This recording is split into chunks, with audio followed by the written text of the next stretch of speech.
میں بہت رہے تھے اور سندھی آتی بھی تھی. اور سب سے جو پاکستان میں جو میٹھی زبان ہے نا، میٹھی جس میں مٹھاس ہے، وہ سندھی زبان ہے.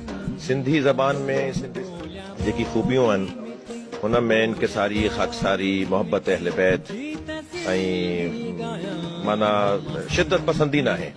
ये सूबा वो है जिसने एक दिन के लिए भी अंग्रेज की हुकूमत को दिल से तस्लीम नहीं किया.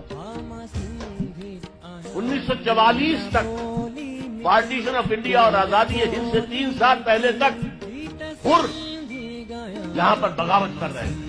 खुद सिंध की सरजमीन में 5 सहाबा हुजूर अलैहिस्सलाम ने तबलीग दीन के लिए बराह रास्त अपनी हयात मुबारक में भेजे. सिंध की सरजमीन 5 सहाबा भेजे. सिंधी लोग गए थे, आका अलैहिस्सलाम के 10 जगह पर बैत करके मुसलमान हुए. सिंध बाबुल इस्लाम कहलाता है. मोहम्मद बिन